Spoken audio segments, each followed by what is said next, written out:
పత్రిజీ ఆరాధనోత్సవాల సందర్భంగా మైత్రేయ బుద్ధ పత్రిజీ ప్రత్యేక కార్యక్రమానికి స్వాగతం సుస్వాగతం. బ్రహ్మర్షి పితామహ పత్రిజీ వారు గత 30 సంవత్సరాలుగా ఎన్నో అద్భుతమైన కాన్సెప్ట్స్ని మనకు బోధించారు. మనం మైత్రేయ బుద్ధులం, మనది బుద్ధుల సంఘం అని ఎన్నోసార్లు చెప్పారు. ఏమిటి అసలు మైత్రేయ బుద్ధ అంటే, బుద్ధుల సంఘం అంటే ఏంటి? మరి బయట అందరూ అనుకునే బుద్ధుల సంఘం కాదు మనది అని కూడా అన్నారు. అవేమిటి అసలు? బ్రహ్మర్షి పితామహ పత్రిజీ ఏమిటి చెప్పడంలోని అంతరార్థం ఏంటి? ఇవన్నీ మనం ఈరోజు senior pyramid master, pyramid doctor Ramakrishna గారి ద్వారా తెలుసుకుందాం. నమస్కారం సార్. నమస్కారం sir. Sir, so Maitreya Buddha Patriji sir.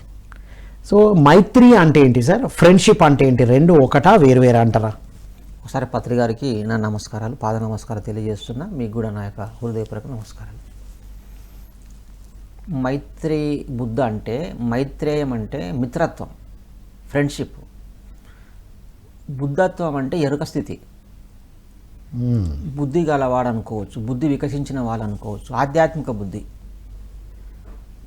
Maitreya Buddha అంటే మిత్రత్వంతో అందరినీ ఫ్రెండ్షిప్ చేయడం. సృష్టిలో మిత్రత్వం తప్ప ఇంకేం లేదు, ఫ్రెండ్షిప్ తప్ప. ఓకే. అయితే స్పిరిచువల్గా మనం ఎంత ఎదుగుతామో, ఎంత సేవ చేస్తే అంత ఫ్రెండ్షిప్ పెరుగుతుంది. ఓకే. ఆ ఫ్రెండ్షిప్ ఏం చేస్తుందంటే ఎంతో జ్ఞానం వస్తుంది నీకు. ఎందుకంటే వాళ్ళ జ్ఞానం కూడా మనం తీసుకుంటాం, కొంత యోగుల జ్ఞానము, ధ్యానం నేర్చుకున్న వాళ్ళది. ఇట్లా మనం స్పిరిచువల్గా ఎదగాలంటే ఈ ఆధ్యాత్మిక సేవ చేస్తే ఎదుగుతాము. బుద్ధుడు బాగా ఆధ్యాత్మిక సేవ చేసి శరీరం వదిలిపెట్టిండు. ఆయన దగ్గర 40 years వరకు ప్రచారం చేసిండు. 80 సంవత్సరాలు ఉన్నాడంట ఆయన. 80 years ఉన్నాడు భూమి మీద. అయితే ఆనాపాన సతిని తీసుకొచ్చారు వాళ్ళు, శ్వాసమైన ధ్యాసని. తనని కనుక్కున్నాడు దాన్ని. బుద్ధుడు ఒక జన్మల హరిహంతుగా, ఒక జన్మల బోధిసత్వునిగా, ఒక జన్మల బుద్ధత్వం అంటే పూర్తిగా ప్రచారం చేయడం, తిరిగి అందరికీ ధ్యానం నేర్పించడం. ఆయన ఎంతో పరిజ్ఞానాన్ని పొంది సత్యాన్ని బోధించి అష్టాంగ మార్గాన్ని అంటే సరి అయిన ఆలోచనలు, సరి అయిన చేష్టలు, సరి అయిన వాక్కు, సరి అయిన జీవన విధానం గురించి ప్రజలకు చాలా అద్భుతంగా అందజేసిండు ఆయన. దాన్ని 2500 సంవత్సరాల క్రితం బుద్ధుడు ఉన్నాడు. మళ్ళీ ఇప్పుడు అట్లాంటి స్పిరిచువల్ నాలెడ్జ్ ఉన్న వ్యక్తి పత్రిజీ గారు. సుభాష్ పత్రి అంటే శుభ ఆసుపత్రి అనుకుందాం మనం. ఆసుపత్రి అంటే హాస్పిటల్ అంటే శరీరాలు బాగా చేస్తారు అక్కడ. ఈ పత్రి ఏం చేస్తాడంటే ఆత్మను శుద్ధి చేస్తాడు. ఓ, ఇది శుభ ఆసుపత్రి, మంచి ఆసుపత్రి. ఇంకా శుభం అంటే మంచి ఆసుపత్రి. అక్కడ శరీరాలు ఆరోగ్యంగా అయితే ఇక్కడ ఆత్మలు, మనసు శుద్ధి అవుతుంది అన్నమాట. అటువంటి డాక్టర్ అయినా. ఓ, అయితే భూమి మీదనే బుద్ధుని తర్వాత నాకు తెలిసిన కాడికి ఇంకా పత్రిగారే పూర్తి అల్టిమేట్. ఎందుకంటే ధ్యాస అంతా ప్రచారం మీద పెట్టి ఈ ప్రజలకు ఎన్నిసార్లు చెవులకు వినిపించినా, ఎన్నిసార్లు భగవద్గీత చదివినా, ఎన్ని రామాయణాలు చెప్పినా, భారతాలు చెప్పినా కూడా మనిషి మారడు. కళ్ళు ముయ్యబెడితేనే, ధ్యానం నేర్పిస్తేనే మనిషి మారతాడని చెప్పి బాగా ప్రజలను అర్థం చేసుకున్న వ్యక్తి భూమి మీద పత్రి గారు. రైట్. ఇప్పటి వరకు ఎవరు వచ్చి ఎన్ని చెప్పినా మారని ప్రతి ఒక్కరూ కేవలం కళ్ళు మూసుకొని శ్వాస మీద ధ్యాస పెడితేనే మార్పు వస్తుందని కనిపెట్టారు. సత్యం తెలుస్తుంది వాళ్ళకు. అది సత్యం తెలుసుకుంటే తప్ప బుద్ధత్వం రాదు, మైత్రి తత్వం అర్థం అవ్వదు అని. అర్థం కాదు. ఇంకోటి ముక్తి మార్గం చెప్తున్నాడు ఆయన. ముక్తి మార్గం, భక్తి మార్గం కాదు ఇది. ఓకే. పత్రిజీ అంతా ముక్తి మార్గం. అవును సార్. భక్తులైన వారు పరిపక్వ బుద్ధితో ధ్యానమందు ఆత్మానందగలు, ఆత్మానంద శాశ్వతానంద సుఖమబ్బ అని చెప్పారు బ్రహ్మంగారు. అంటే భక్తి పెరిగినాక ముక్తిలోకి వస్తాడు. అదే పిరమిడ్ స్పిరిచువల్ సొసైటీ మూవ్మెంట్ ఏంటంటే ముక్తి మార్గాన్ని చూపిస్తుంది అనమాట. రైట్. అసలు భక్తి యోగం అనేది లేదని చెప్తారు పత్రిజీ. అవును సార్. అయితే ఎందుకని అంటే యోగం అంటే ధ్యానం. యోగం అంటే ధ్యానం. భక్తి అనేది కొంతవరకు మనసును స్థిరపరగలుగుతుంది అంతే తప్ప ముక్తి దొరకదు, ఆత్మను చేరుకోలేడు, అంతర్ముఖం కాలేడు అనమాట భక్తి ద్వారా. ఓకే. యోగం చేయండి, బయట కాదు, నిన్ను నువ్వు చూడండి. ఇంకొక విషయం కూడా చెప్పారు సార్, స్వస్వరూపానుసంధానమే భక్తి అని కూడా. భక్తి రీతే విధి అయితే నీ సొంత రూపాన్ని నువ్వు చూసుకోవడం భక్తి అంటే. రైట్. బయటి ప్రపంచాన్ని చూడడం కాదు. అందుకోసం అన్నారు. అవును. యోగం అంటే లోపలికి వెళ్ళు, అప్పుడు నీకు నీ స్వరూపాన్ని చూసుకుంటాం, అది భక్తి యోగం. అవును. నీ స్వరూపం ఆత్మస్వరూపం. రైట్. ఇప్పుడు మైత్రేయ బుద్ధ తత్వం అంటే ముక్తి మార్గమే. ముక్తి మార్గమే. ఓ వెరీ నైస్. మిత్రత్వం, ఎరుక స్థితి. మరి మనందరం మైత్రేయ బుద్ధులం అన్నారు పత్రిజీ. ఎప్పుడు కూడా మనందరం మైత్రేయ బుద్ధులం అన్నారు. ఏంటి సార్ అది, దాంట్లోని అంతరార్థం ఏంటి? ఇట్లాంటి గురువులు ఏం చేస్తారు సార్ అంటే, పత్రి లాంటి వాళ్ళు వాళ్ళ వాక్ వదులుతారు మన మీదకి. వాక్ వదిలి ఆ వాక్ క్షేత్రం ద్వారా సరి చేస్తారు వాళ్ళు. ఆ వైబ్రేషన్ మనం తీసుకుంటాం, మేము గొప్ప బుద్ధులమంట. ఆ ఎనర్జీ లెవెల్స్ ఏం చేస్తారంటే మన ఆత్మను వికసింపజేస్తాయి. రైట్. ఇప్పుడు ఎగ్జాంపుల్, పంట బాగా రాకపోతే యూరియా చల్లాలి. ఒక ఎగ్జాంపుల్, Okay. బాగా పండుతుంది. వీళ్ళ మాటలు మనకు యూరోపిన్ లేక పనిచేస్తాయి, ఒక టానిక్ లాగా పనిచేస్తాయి, ఒక ఎనర్జీగా ఫీల్ అవుతాం మనం. రైట్. వాళ్ళు అందుకే మనల్ని అట్లా చెప్తూ మోటివేషన్ చేస్తారు. అయితే ఆయన తెలుసు, ఆయనకు మనం ఒకనొక రోజు అందరు బుద్ధులు అవుతారని తెలుసు ఆయనకు. రైట్. ధ్యానం చేస్తారు, మాంసం తిన్నారు, అందరూ ప్రచారం చేస్తారు. కాబట్టి వీళ్ళు ఖచ్చితంగా బుద్ధత్వం వచ్చేస్తుంది, వీళ్ళందరూ మైత్రేయ బుద్ధులని తెలుసు ఆయనకు. ఎందుకంటే ఈ శ్వాస మీద ధ్యాస ఎవరైతే ధ్యానం చేస్తారో పూర్తి ఉన్నత స్థితికి ఎదుగుతారు వాళ్ళు. ఓకే. అబ్జర్వ్ చేయడం ద్వారా. సార్, మీరు పత్రిజీని ఎప్పుడు ఎలా కలిశారు? పత్రిజీని మొదటగా కలిసినప్పుడు మీ స్పందన అంటే మీ భావన ఎలా ఉండింది సార్? మొట్టమొదట ఆయన చూసినప్పుడు నాకేదో కొత్త వ్యక్తిలాగా, అందరిలాగా లేడుతున్నా డిఫరెంట్గా ఉన్నాడు అనిపించింది. ఫస్ట్ కొంచెం గుర్తుపట్టగలిగిన. అయితే నా ఒపీనియన్ ఏంటంటే, నేను ఎవరినైతే గుర్తుపడుతున్నా వాళ్ళు భూమి మీద చాలా ఉన్నత స్థితిలో ఉంటారు. ఎగ్జాంపుల్, సినిమా యాక్టర్లు, నేను చిరంజీవిని అభిమానిని ఫస్ట్ గుర్తుపట్టిన, అరే ఇతను ఒక రకంగా ఉన్నాడు, అదే ఎంత స్టార్ ఏంటి చూడండి. అట్లా నేను ఈ స్పిరిచువల్గా కూడా పత్రికారిని అందరికన్నా గొప్పగా గుర్తుపట్టుకున్నాను. నేను కొంచెం నేను గుర్తుపట్టిన తర్వాత తెలిసిపోయిందారు, నేను కరెక్ట్గా గుర్తించిన కదా గురువును. స్పిరిచువల్గా మెగాస్టార్ ఈయన పత్రిజీ. అవును, అరే స్పిరిచువల్ స్టార్ అనాలి. Megastar spiritual. అయితే ఈయన ఇంత బాగున్నాడు కదా గురువు, సరేలేని ఈయన వదలకూడదని చెప్పి ఇంకా ఆయన చెప్పింది ప్రతిదీ కూడా తూచా తప్పకుండా ఆ 18 సూత్రాలు పాటించడము, ప్రజలకు సేవ చేయడము. ఇంకోటి, పత్రికారు నాకు మైక్ ఇచ్చినప్పుడు నేను ఏం చెప్పానంటే, కొత్తగా ఫస్ట్ టైం నాకు అప్పుడు మాట్లాడడం రాదు. సారు మైక్ ఇస్తే, సార్ మీరు నాటిన మొక్కలకు నేను నీళ్ళు పోస్తాను చెప్పిన ఈ జన్మల. అంతే.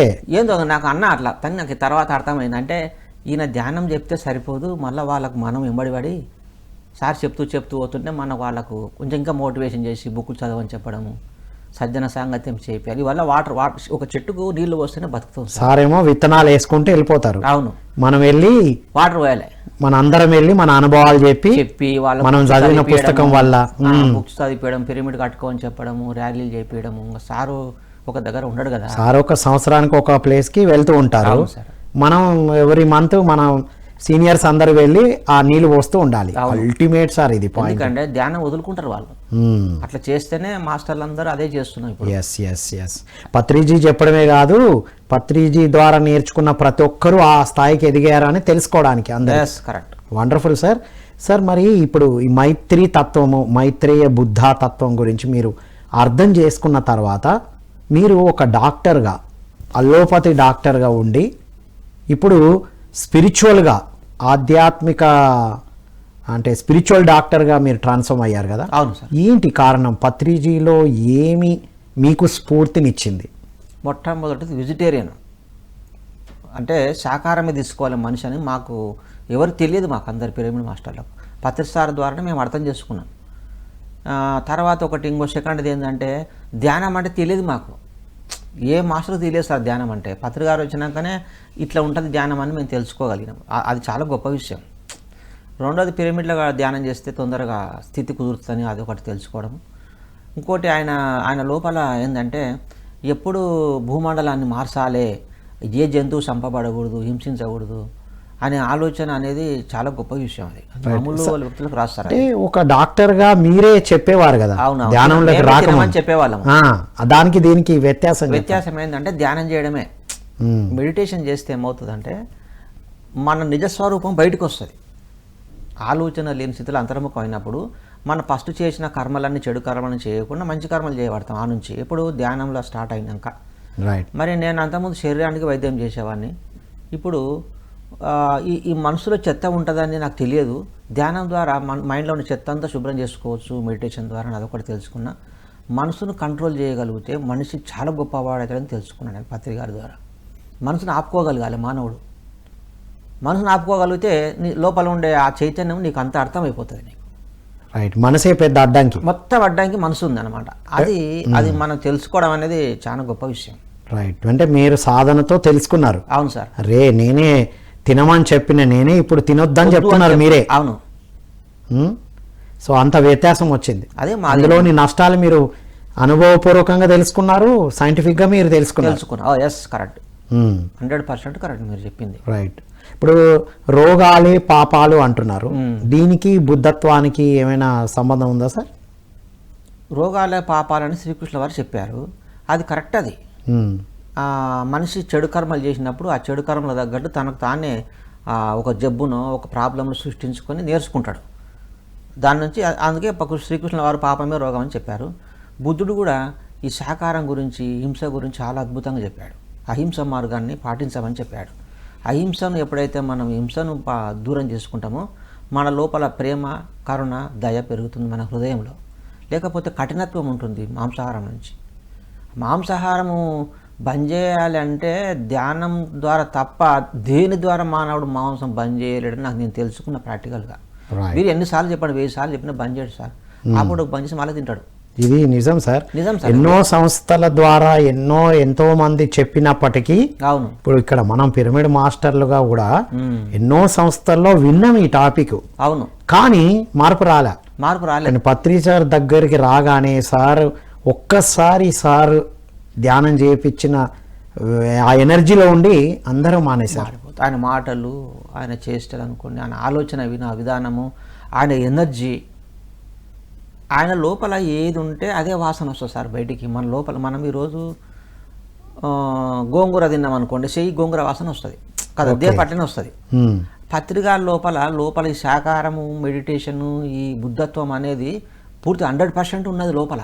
రైట్. ప్రకటనలు మీవి, ప్రచారాలు మావి, జీవితంలోని వెలుగులందరివి. పిఎంసి తెలుగు ఛానల్లో మీ యాడ్స్ కోసం సంప్రదించవలసిన ఫోన్ నంబర్స్. ఆయన ఎక్కడ తిరిగితే అక్కడ ఆ వైబ్రేషన్ నుంచి మనం మారిపోతాం. రైట్, ఇదైతే 100% ట్రూ. అవును సార్. వారిలో ఉన్నదే ఆ ప్రసారం చేశారు. అవును, wonderful sir. Sir. Yes sir. Sir మీరు కూడా ఎంతో మంది గురువులను కూడా కలిసి ఉంటారు కదా. అవును. సో గురు శిష్య సంబంధాలు కొనసాగుతున్న ఈ కాలంలో వచ్చి గురు శిష్య కాదు, ఫ్రెండ్షిప్ ఉంటుంది, మిత్రత్వమే ఉంటుంది, ఇక్కడ అందరూ మిత్రులే, అందరూ మాస్టర్సే అన్నారు పత్రిజీ. సో దాని గురించి చెప్పండి సార్. గురువు శిష్యులు అనేది తెలుసుకున్నవాడు గురువు, తెలుసుకుంటున్నవాడు శిష్యుడు. తెలుసుకుంటున్నవాడు, అవును, తెలియనివాడు కాదు. తెలుసుకుంటున్నవాడు శిష్యుడు, తెలుసుకున్న వాళ్ళు గురువు. ముందుగా తెలుసుకున్న వాళ్ళు గురువులు, తర్వాత తెలుసుకున్న వాళ్ళు శిష్యులు. ఇంతే అనుకోవాలి మనం స్పిరిచువల్గా. అయితే చాలా మంది శిష్యులు పత్రి గారు బుద్ధుని గురించి ఆయన చూసలేని బుద్ధుని కానీ అట్లాంటి వ్యక్తి ప్రతిసారి చూసినాము, కళ్ళతో తిరిగినాము. అయితే గతంలో ఏ గురువు అయినా ఎట్లా చెప్పేవాళ్ళు అంటే, మా ఎంబడి తిరగండి, నా కాలు మోకండి, నేనే గురువు అని చెప్పేవాళ్ళు. కానీ పత్రి గారు అట్లా చెప్పకుండా డైరెక్ట్ మీ శ్వాసే మీ గురువు అని చెప్పాడు. మీ శ్వాసనే విష్ణు ఈశ్వర బ్రహ్మ అని చెప్పిండు, భగవంతుడు నీ శ్వాస అని చెప్పిండు. ఇన్ని రకాలుగా శ్వాస మీద ధ్యాస పెట్టామని రకరకాలుగా మోటివేషన్ చేసి, నేను లేకపోయినా మరి నేను రేపు చనిపోతా, శరీరం వదిలి పెడతా, మీకు గురువు ఎవరు? మీ శ్వాసే మీ గురువు. ఇప్పటిదాకా ఫిజికల్ గురువునే పట్టుకున్నారు అందరూ. ఫిజికల్ గురువు ఉన్నంతసేపే ఆ పనులు చేశారు. గురువుతో పాటు సమాప్తి అయింది కాబట్టి అలా ఉండొద్దు. ఎవరి గురువు వాళ్ళకే ఉన్నారు అని చెప్పి అందరికీ అదే సత్యం చెప్పి పోయారు వాళ్ళ పత్రి సార్. వావ్ సార్, మీరు యాజ్ ఏ డాక్టర్గా శ్వాస గురించి మీకు తెలుసు ఫిజికల్గా, ఇక్కడ ఆధ్యాత్మికతలో శ్వాస గురించే చెప్తున్నారు. ఇప్పుడు ఫిజికల్గా మనం శ్వాసను అర్థం చేసుకున్న దానికి పత్రిజీ అందించిన శ్వాస మీద ధ్యాస, ఆధ్యాత్మికంగా శ్వాసను అర్థం చేసుకోవడానికి ఏంటి సార్ డిఫరెన్స్? అది ఈరోజు ప్రతిసారి కూడా ప్రపంచం మీద అంత దృష్టి పెట్టి ఆ శక్తి రావడము, ఆ విశాలమైన హృదయము, స్వేచ్ఛను ఇవ్వడం అందరం కారణం ఏంటి సార్ అంటే, జరుగుతున్న శ్వాసను గమనించమని పత్రిగారు చెప్పారు. భూమి మీద శ్వాసను బలవంతంగా తీయడం, వదలడము ఇట్లా ఉంది, హఠయోగం ఉంది కదా సార్. ఎక్కువ శాతము 90% అదే ఉంది, హఠయోగం. శ్వాసను తీసుకోవాలి, వదలాలి, రకరకాలు ఉన్నది కదా. అట్లా కాకుండా పత్రిగారు ఏం చెప్పారంటే, జరుగుతున్న శ్వాసను దాన్ని ఏమాత్రం ఇబ్బంది పెట్టకుండా, బలవంతం చేయకుండా జరిగే దాన్ని గమనించడం ద్వారా ఏమవుతుందంటే మన బుద్ధి బాగా వికసిస్తుంది అన్నమాట. వికసించి సేవ చేద్దామనే లోపల దృక్పథం వస్తుంది మనకు. ఇంకొకటి సమదృష్టి వస్తుంది. అందరిని సమానంగా చూడగలుగుతాం మనం. ధనవంతుని, బీదవాడిని, మంచివాడిని, అంటే చెడ్డవాడిని. శ్వాసను గమనించడం వల్ల ఏకత్వంలోకి వస్తాం మనం. ఏకత్వం వస్తుంది, ఆ భిన్నత్వం పోతుంది, సమదృష్టి వస్తుంది, అందరినీ సమానంగా చూడగలుగుతాము, భేదాభిప్రాయాలు లేకుండా సేవ చేద్దామనే గుణము బాగా వస్తుంది అనమాట జరుగుతున్న శ్వాసను గమనించడం ద్వారా. ఏ దాన్ని కూడా మనం ఇబ్బంది పెట్టకూడదు సృష్టిలో, రైట్. గమనించడం నేర్చుకోవాలి ఫస్ట్. అయితే యాజ్ ఏ డాక్టర్గా మీరు శ్వాస అంటే లంగ్స్కి సంబంధించింది ఫస్ట్ అట్లే అనుకునే వాళ్ళం. అంతే కదా. ఏమన్నా ఆక్సిజన్ లోపలికి పోతుంది, కార్బన్ డైఆక్సైడ్ బయటకు వస్తుంది, మ్మ్. దీని నుంచి బాడీ ఫిల్టర్ అవుతుంది అనుకునే వాళ్ళం. కానీ అది ఆ శ్వాస కన్నా ఒక స్థాయిలో మనము గమనిస్తూ అది కన్నా బంద్ అయిన స్టేజ్లో శ్వాస సూక్ష్మమైనప్పుడు విశ్వశక్తి లోపలికి వస్తుందని మాకు తెలియదు. ఎనర్జీ లోపలికి పోతుంది బ్రహ్మరంధ్రం నుంచి అని తెలియదు మాకు. శ్వాసను ఒకవేళ మన భూమధ్యలో కానీ ఉంచుకుంటే కన్నా మూడో కాని తెరుచుకుంటుంది అనమాట.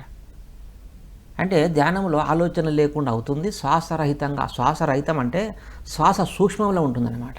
రైట్గా ఉండి ఉండనట్లు లేకపోతే ఉండనట్టు లేదు ఉంటుంది. అయితే ఆ రేంజ్లో ఎప్పుడైతే ఆలోచన లేకుండా శ్వాస సూక్ష్మమైనప్పుడు లక్షల సంవత్సరాలు బతకొచ్చు మానవుడు. ఓకే. శ్వాస రహితం ఉండాలి అంటే సూక్ష్మం ఉంటుంది, అసలు ఆలోచన లేకుండా ఉంచుకున్నప్పుడు ఆ శక్తి కంటిన్యూగా పోతుంది మన బాడీలకు, 24 గంటలు ప్రవహిస్తుంది. ఇంకా మనం ఇప్పటిదాకా ఫిజికల్గా యాజ్ ఏ డాక్టర్గా శ్వాస తీసుకుంటున్నాం, వదులుతున్నాం, దీనివల్లనే లోపల ఫంక్షన్ జరుగుతుంది, దాంతోనే నడుస్తున్నాము అనుకునేవారు. అవును. చదివింది అదే, విన్నది అదే. దాన్ని గమనిస్తే ఇంత మార్పు వస్తుందని మాకు తెలియదు. ఇది పత్రికారి ద్వారా, బుద్ధుని ద్వారా తెలుసుకున్నాం సార్. ఇది వండర్ఫుల్ సార్, అసలు అల్టిమేట్ విషయాలు. సార్ పత్రిజీ గురించి ఇంకా మీరు ఏం చెప్పాలనుకుంటున్నారు? పత్రిజీ గారి గురించి మనం మాట్లాడుకోవాల్సింది ముఖ్యమైన పాయింట్స్ ఏంటి సార్ అంటే, ఆయన ఎన్నో జన్మలులా ప్రచారం చేసి తనను తాను తెలుసుకొని ఆ గత జన్మలు చూసుకొని ఆ ధ్యానంలో కూర్చొని ఆ సూక్ష్మ శరీరాన్ని బయటకు తెచ్చి దాన్ని ధ్యానంలో కూర్చోబెట్టి మళ్ళీ కారణ శరీరాన్ని తీసుకొచ్చి కారణ శరీరాన్ని కూర్చోబెట్టి మళ్ళీ ఆ మహాకారణ శరీరాన్ని బయటకు తెచ్చుకొని విశ్వంలో పోతే విశ్వమంతా శూన్యమే ఉందని తెలుసుకున్న గొప్ప సత్యవంతుడైన. అది మామూలు విషయం కాదు సార్. అది ఆదిశంకరాచార్యులు కానీ ఇట్లాంటి గొప్ప గొప్ప మహానుభావులు చేసినటువంటి సాధన పత్రికారు చేశారు. ఆయన చెప్పాడు 200 సంవత్సరాలు ఒక జన్మల ధ్యానంలో కూర్చున్నానని. అందుకే అందరిని ఏం చెప్పేవాడు అంటే కూర్చోండి అని చెప్పేవాడు. ఊకేంది ఎందుకు తిరుగులాడతారు, ఎందుకు ఆ లైఫ్ను అట్లా మీరు హరిబరిగా ఉంటారు, కూర్చుంటేనే మీకు అన్ని విషయాలు తెలుస్తాయి కదా అని చాలా మటుకు సాధన చేయడం, ధ్యానమాచక్రాలు ఏర్పాటు చేసుకోవడము, మరి సంవత్సరానికి ఒకసారి ఎంత చిన్న పల్లెటూరు అయినా వాళ్ళు ఎంత బీదవాళ్ళని వాళ్ళ ఇంట్లోకి పోయి వాళ్ళని మోటివేషన్ చేయడము, వాళ్ళకు శక్తిని ఇవ్వడం, ఇట్లా మేము చాలా సూచనం అన్నమాట పత్రికారి గురించి. అంత గొప్ప గురువు అయినా కూడా ఒక చిన్న పల్లెటూరు పోవాలంటే ఏదో అడుగుతారు, వెహికల్ కావాలి, హెలికాప్టర్ కావాలి, ఇవి కావాలి, అట్లాంటిది అన్ని పక్కకు పెట్టేసి సింపుల్గా మన ఏది ఉన్నా ఏది లేకపోయినా అసలు డ్రెస్ ఇట్లా ఏం అవసరం లేదు, స్పెషల్గా సీదా సాదాగా ఉంటూ అందరిలాగా మనం ఉంటేనే వాడు అర్థం చేసుకుంటాడు ధ్యానాన్ని అని చెప్పి ఆయన పూర్తిగా దిగి సామాన్య ప్రజలలోకి దిగి ఆ సత్యాన్ని బోధించడం వలన ఈరోజు ప్రతి ఒక్కరు అర్థం చేసుకోగలిగారు దాన్ని. Wonderful sir. ఇంకొక విషయం కూడా చెప్పండి సార్, యాజ్ ఏ డాక్టర్గా ఇటువైపు చెప్పారు. ఆధ్యాత్మికంగా ప్రకారంగా చాలామంది అంటూ ఉంటారు పిరమిడ్ స్పిరిచువల్ సొసైటీస్ మూమెంట్ అంటే ధ్యానం చేయాలి అంటే విగ్రహారాధనను మానేయాలి, వీళ్ళు దేవుళ్ళకి వ్యతిరేకము అనే ఒక భావన క్రియేట్ అయింది కదా బాయ్. అవును సార్. దానికి మీ ఆన్సర్ చెప్పండి సార్. కొంత ఈ స్పిరిచువల్గా చాలామంది విగ్రహాల మీద ఖండించి చెప్పడం వల్ల కొంత ప్రాబ్లమ్స్ వచ్చినాయి గురువులకు. కానీ పత్రికారు అట్లా కాకుండా చాలా తెలివితో ఎరుకతో ఎవరికి ఎట్లా చెప్పాలో చెప్పుకుంటూ వచ్చిండు సార్ ఆయన. అయితే ఈ విగ్రహమే భగవంతుడే. విగ్రహము మనం చేసుకున్నాము, మళ్ళీ ఇంత గొప్ప శరీరాన్ని తయారు చేసిన పరమాత్ముడు ఈ శరీరాన్ని తయారు చేస్తే మనం ఏం చేసుకున్నాము, విగ్రహాన్ని తయారు చేసుకున్నాము. విగ్రహం ఎవరి విగ్రహము? శ్రీకృష్ణుల వారి విగ్రహము. బుద్ధుంది, ఆంజనేయ స్వామిది, రాముంది చేసుకున్నాం కదా. వాళ్ళు ఏం చేస్తే అంత గొప్పగా అయింది అనేది మనుషులకు ఆలోచనకు రాదు. అది ఎటు తిరిగి వాళ్ళని ఆరాధిస్తే నాకేదో లాభం వస్తుంది, ఇంత పుణ్యం వస్తుంది, నా కర్మలు పోతాయి అనే ఉద్దేశంతో అందరం కూడా విగ్రహాలను ముద్ర పెట్టుకొని ధ్యానం చేస్తున్నాం తప్ప వాళ్ళు ఏం చేస్తే అంత గొప్పగా అయిన అనేది మనకు తెలియదు. ఒక ఆయన ఏం చేశాడంటే కలెక్టర్ కావాలనుకున్నాడు. అనుకొని ఏం చేసిండు, ఆ కలెక్టర్ దగ్గర పనిచేస్తూ రోజు ఆయనకు స్నానం నీళ్ళు పెట్టి బట్టలు ఉతికి టై కట్టి డ్రెస్సులు ఇస్త్రీ చేయడము, బూట్లు తొడిగి సాక్స్లు తొడిగించి కారు తీసుకొని పోతున్నాడు అనమాట యాడికి ఆఫీస్కు కలెక్టర్ను. ఏమనుకోడు ఇతనంటే నేను ఒకరోజు కలెక్టర్ అయితే అనుకున్నాడు. కానీ నీవు ఆయనకు సేవ చేయడం వల్ల నువ్వు కలెక్టర్ ఎట్లయితావు? ఆ చదవాలి కదా. అదే ఆయన ఏం చదివాడో, ఆయన ఎలా ఆలోచించాడో, ఎంత టైం ఇచ్చిండు ఆ చదువులా అనే దాని మీద నీవు అట్లాంటి బుక్స్ చదివితే, అట్లాంటి కాలేజీకి వెళ్తే నువ్వు కలెక్టర్ అవుతావు. కానీ కలెక్టర్కి సేవ చేస్తే నీవు కలెక్టర్ ఎట్లయితావు? నీవు 100 ఏళ్ళు చేసినా కాము. వండర్ఫుల్ పాయింట్ చెప్పారు సార్. అంటే విగ్రహారాధనలకు వ్యతిరేకం కాదు, మనం ఉన్న వాళ్ళు చేసిన సాధనలు చేయండి అని చెప్పారు. వండర్ఫుల్ చెప్పారు సార్. సార్ చివరగా పత్రిజీ ఆరాధనోత్సవాలు, 2వ ఆరాధనోత్సవాల సందర్భంగా మన పిఎంసి ప్రేక్షకులకు మీరు ఇచ్చే సందేశం సార్. పిఎంసిలో ఉండే మాస్టర్స్ అనుకోండి, ధ్యానులు, ఆత్మజ్ఞానులు అందరికీ నేను తెలుసుకున్న సత్యము, ప్రతిరోజు గంట ధ్యానం చేయాలి సార్. కనీసం సజ్జన సాంగత్యం చేయాలి, స్వాధ్యాయం చేయాలి. నేను ఈ 3 చెప్తాను. ఇంకా నేను ఎక్కువ చెప్పవలసిన అవసరం కూడా లేదు దీంట్లో. ఎందుకంటే ఈ 3 వీటిని అందరూ సమపాలలో పంచుకొని ఈ 3 మనం ఆచరించి పక్క వాళ్ళకు ఇవే చెప్పాలి. ధ్యానం చేయమని చెప్పాలి, సజ్జన సాంగత్యం చేయమని చెప్పాలి, స్వాధ్యాయం చేయమని చెప్పాలి. ఈ 3 వీటి మీద ఫోకస్ ఎవరైతే పెడతారో ఫస్ట్ వాళ్ళు ఎదుగుతారు sir.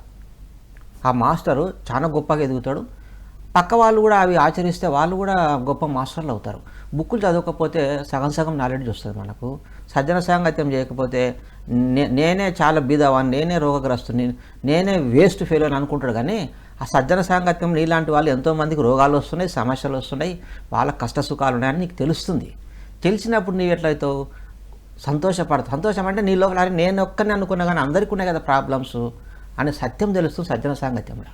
Wonderful sir. Thank you so much sir. Okay sir, thank you sir. నమస్తే. ఇదండి ఈనాటి మైత్రేయ బుద్ధ పత్రిజీ ప్రత్యేక కార్యక్రమం.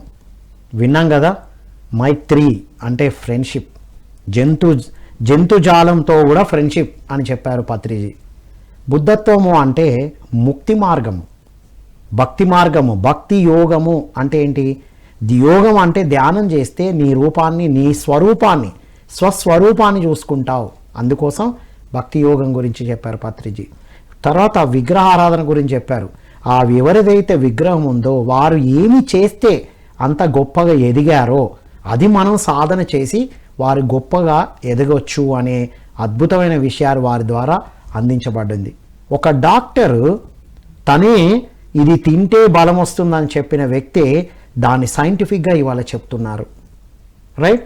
కేవలం శ్వాస, ఆక్సిజన్ లోపలికి వెళ్తుంది, కార్బన్ డైఆక్సైడ్ బయటకు వస్తుంది, దాని ద్వారా మన బాడీ నడుస్తుంది అనుకున్న ఒక డాక్టర్ శ్వాసను గమనించడం వల్ల ఎన్ని అద్భుతాలు జరుగుతాయో, మన శరీరం ఎంత స్వస్థత అవుతుందో, ఏకత్వాన్ని ఎలా తీసుకొస్తామో అలా అర్థం చేసుకొని ఎంతోమందికి అందిస్తున్నారు. ఇదంతా బ్రహ్మర్షి పితామహ పత్రిజీ వారు చేసిన సాధన, అనుభవ జ్ఞానంతో పంచినటువంటి విషయాల ద్వారా ఇంతమంది పిరమిడ్ మాస్టర్స్ వచ్చారు. మిత్రులారా, ఈ ఆరాధనోత్సవాల సందర్భంగా పత్రిజీ చెప్పిన 3 సూత్రాలు ఆచరించాలని రామకృష్ణ గారి ద్వారా తెలుసుకున్నాం. సాధన, ధ్యానం చేయాలి ప్రతిరోజు. సజ్జన సాంగత్యం, ఆల్రెడీ ధ్యానం చేసి సత్యాలు తెలుసుకున్న వారి సాంగత్యం చేయాలి. ఎందుకు? నేను ఎక్కువ అనుకుంటాం లేదా తక్కువ అనుకుంటాం. సజ్జన సాంగత్యం చేసినప్పుడు మనం కూడా మనలాగే ఉన్నారు, మనకన్నా గొప్ప వాళ్ళు కూడా ఉన్నారు అనేది, మనకన్నా తక్కువ వాళ్ళు కూడా ఉన్నారు అనే అద్భుతమైన విషయం తెలుసుకున్నాం. నెక్స్ట్ స్వాధ్యాయం అంటే పుస్తకాలు చదివితేనే మిడిమిడి జ్ఞానం నుంచి బయటపడతాం అనేది కూడా వారి ద్వారా తెలుసుకున్నాం. కాబట్టి మిత్రులారా, ఈ ఆరాధనోత్సవాల సందర్భంగా పత్రిజీ అందించిన 3 సూత్రాలు ఎస్ సాధన, స్వాధ్యాయం, సజ్జన సాంగత్యం, అదే సుభాష్ పత్రిజీ యొక్క మెసేజ్. కాబట్టి అందరూ ఈ 3 ఆచరించి ఉన్నతంగా ఎదగాలని కోరుకుంటూ మరో కార్యక్రమంలో మళ్ళీ కలుద్దాం. అంతవరకు సెలవు. Thank you all.